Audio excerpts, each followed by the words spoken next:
Our next Hall of Fame inductee is Chuck Buell. Now, Now, there's nothing here on the script because I've known Chuck for so many years. They left this to me. When I went to college, in downstate Illinois, and I worked at the college radio station. And we were in earshot of WLS Chicago. Yeah, oh, I want to tell you. And we would all pile in a car and drive up to Chicago and look in the windows at WLS and the old WCFL because that's where the jocks are. And we would all give our right arms to be doing exactly what that guy was doing in there. And that guy, on that day that we went up, was Chuck Buell. He was in there, he was throwing hand signals, that voice is just booming out of the speakers. This is what we all wanted to do, and there was Chuck Buell doing it. Years later, I'm the assistant program director at KIMN. Chuck comes to work for Kim. Holy cow, suddenly I'm his boss? So the program director, Lauren Owens, and I were in his office doing programming things. Chuck was on the air, and of course the speaker's on so we could listen to the radio station. And all of a sudden Lauren says, oh, for crying out loud, Chuck hit the wrong jingle. Go in there and tell him he did the wrong jingle. I'm going to go tell Chuck, the pinnacle of success, he did the wrong jingle. So I go in the control room, this was my job. I said, hey Chuck, I said, hey Ed. Chuck, and I'm hemming and hawing, and in the wisdom and kindness of Chuck Buell, he says, I know I hit the wrong jingle, sorry, I won't do it again. Oh, thank you, Chuck, thank you so much, Chuck. That's the guy that Chuck Buell is. One of the nicest guys you'll ever meet in radio. And now here's a little bit more about Chuck Buell. In 1956, 12-year-old Chuck Buell built a Night-Kit AM single-watt wireless broadcaster, and from his bedroom in Rapid City, South Dakota, began his legendary radio career. I used to listen to the radio ever since I was 4 years old. Fascinated by theater of the mind and the golden age of radio, and I knew that's what I wanted to be involved in. By the time I got into 6th grade, I was hanging out at a radio station, becoming what was known as a gopher. By the time I was in 9th grade, I was doing my own on-air radio. 1963 brought Buell to the University of Denver. He enrolled in business administration and looked for work in radio. Within a year, he'd be the afternoon drive jock on Denver's biggest station, 95 Kim. He was just 22. Glenn Bell, program director of Kim, he sent me a letter and said I would be very interested in you being our weekend guy, and we'll pay you $2 an hour. Are you interested? A change in program directors gave Chuck another opportunity. New PD Ted Atkins had a request. Hey, listen, I'd like you to do afternoons for a while. So I did that. I think that lasted a month. When he came to me, he said, I think we found our afternoon. Featherbone champion of the Chuck Buell Show 3 weeks in a row. Survey song #1 in Colorado, Mr. Robert Parker. He was involved in legendary KIMN promotions that mattered to the growing audience. When the Beatles first hit, they played Red Rocks. Red Rocks was one of the few places in the country that did not sell out immediately. Ken Palmer said, well, you know, if the Beatles aren't coming to Denver, we'll take Denver to the Beatles. Let's play Beatle Ball. Opponents are ready, and it's Beatle up for George Harrison. Here comes a spinning record from the pitcher, and George smashes it up. When artists came to town to do their concerts, we always had them record a line or two. When the Raiders did theirs, well, they didn't quite do it right. Listen to this.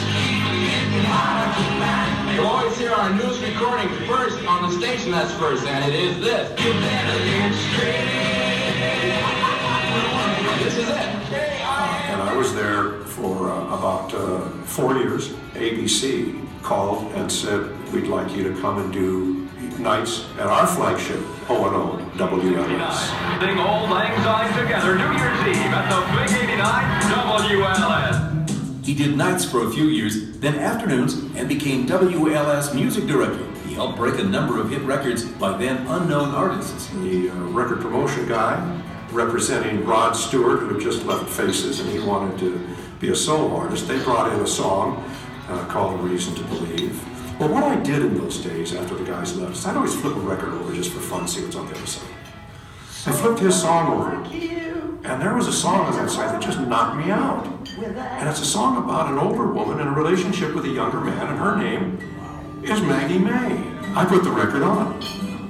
Boy, did I get a phone call from the record company about that. I said, well, I'm really sorry, but I said, you know, this is a hit record. I'm going to stick with it.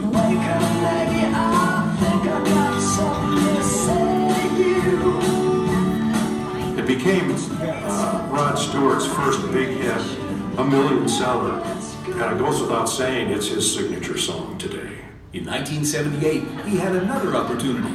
At one time, Kim was going to have one of the reunions. Steve Keeney called.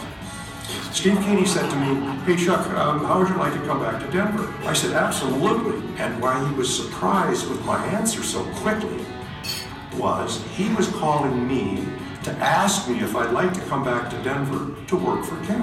Chuck, in my estimation, was, I think without exception, the smoothest, most professional, among the most intelligent radio personalities with whom I've ever been involved.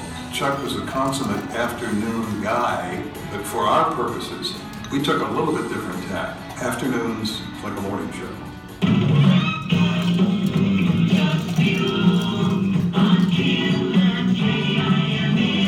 He came back never missing a beat. Buell would helm KIMN's lineup for the next 5 years. Here with Chuck Buell at KIMN as we head home and close out a week. Some rough things went on this day as I was looking back. He also hosted a nationally syndicated oldies show. In 1983, Buell was again recruited away from KIMN. I went back and forth on that a bit for 5 sleepless nights. But I also knew that this was about the time I needed to make the transition to an FM radio station because AM was on the way out. At Y108, he led a high-energy morning show. Having Buell join the new station gave them instant credibility and a recognizable, relatable talent. In 1986, Buell left for St. Louis to do mornings and later host a talk show on KMOX. He'd work in other markets before returning to Denver for a 3rd time. He continues to do voice work to this day. We are proud to welcome Chuck Buell into the Broadcast Pioneers of Colorado Hall of Fame.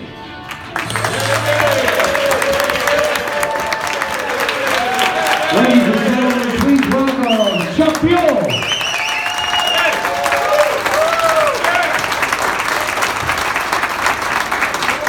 Hey, a 6-pack for Bud Light for everybody at table 1. That's great. Oh, look everybody, show prep for today. Ed, thank you. Appreciate all the kind things you said. The great stories and they're fun. You know, Ed and I do go back to the 1980s, and that was with the KIMN KYGO days when we were both in radio. And that was before somebody once approached the dark lord of broadcasting. Said, Ed, come over to the dark side of broadcast, television. And we'll give you the power to rule over Denver weather. Ed said, well, that sounds like a fun idea. I guess I'll go try that. And he did, and he has. And congratulations, Ed, on your impressive 4-decade run as Denver's premier TV meteorologist. Ed mentioned this when he was talking earlier. He said, for those of us that are here today, there are a lot of people behind the scenes who helped us on our journey. Let me say thanks to my wife, Linda, who's been We even participated in broadcast activities. The Denver March of Dimes telethons, back when telethons were 24 hours straight, non-stop. I hosted, she behind the scenes, trying to keep everything on track. We co-hosted a radio travel show on a national talk radio network. We worked on station promotions together. She got what the radio life was all about. At the same time, while executing her own highly successful corporate career, which led to her position as a vice president of American Express Travel. Today, she's a very successful independent certified master coach for small business development and for large companies' corporate executives. All around you are the best.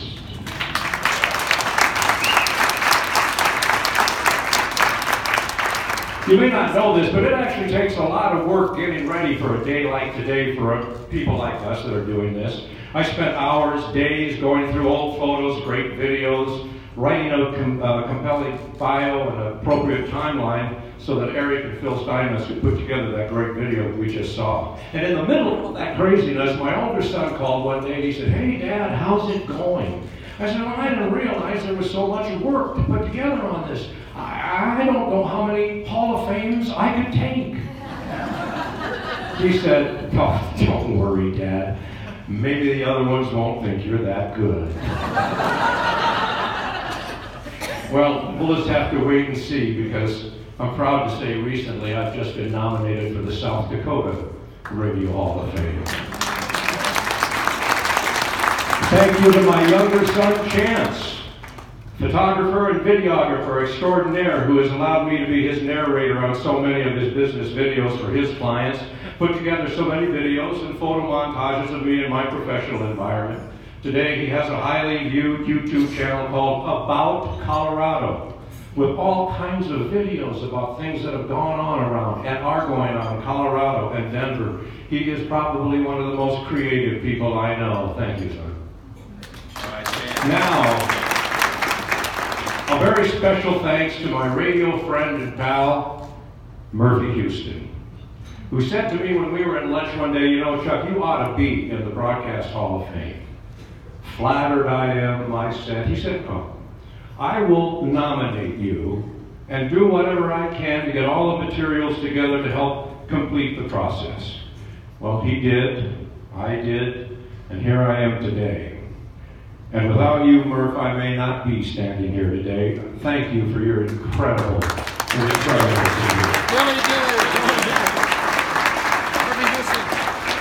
Well, I am among the very fortunate few who always knew what I wanted to do in life from my very youngest years.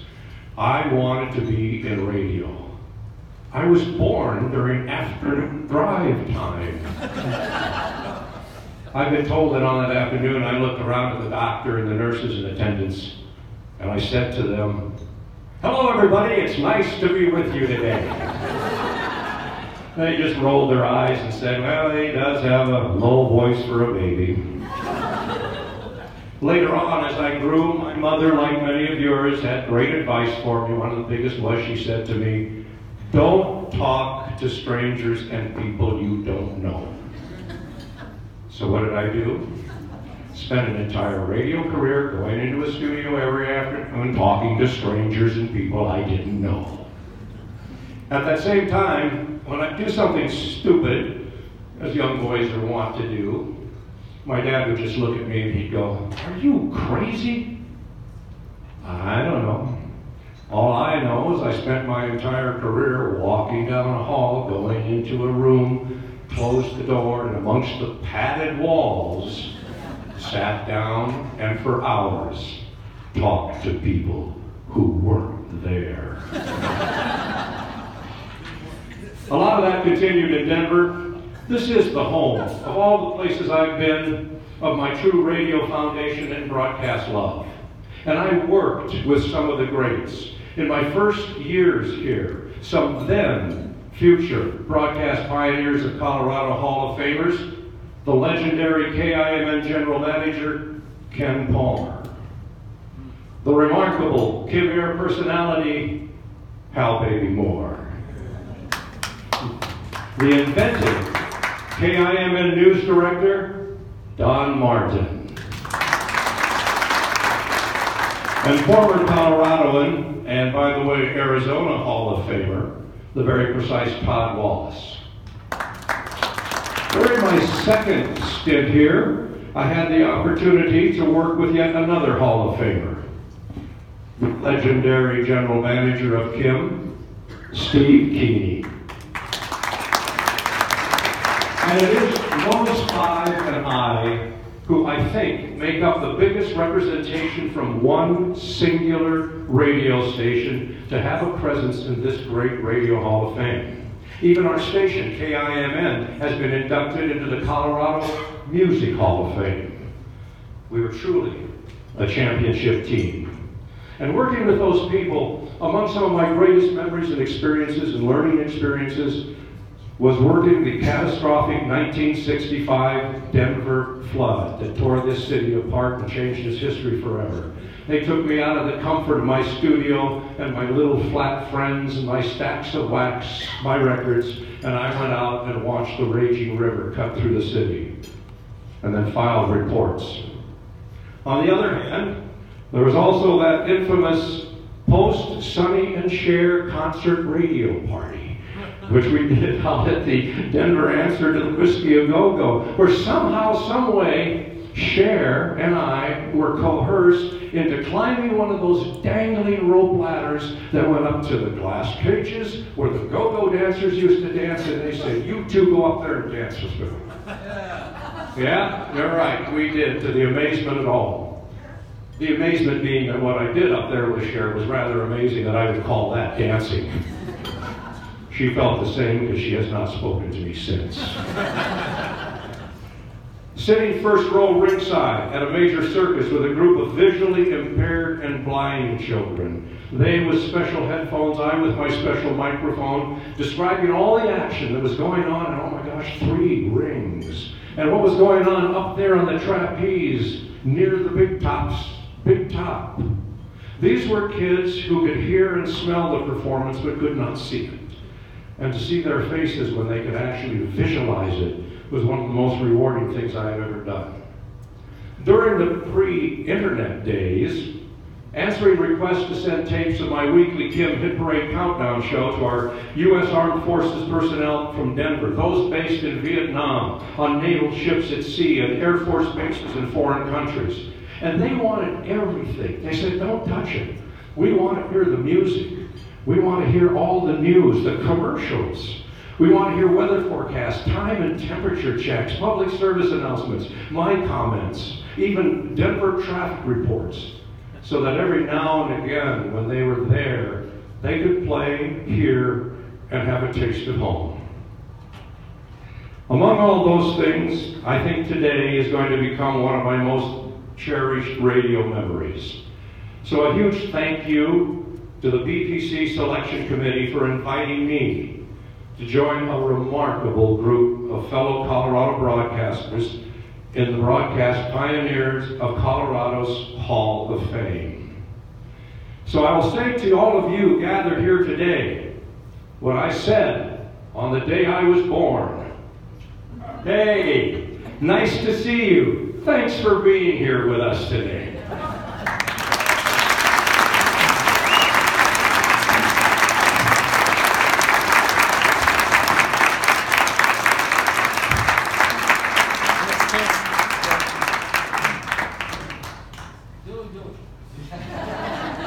Wait.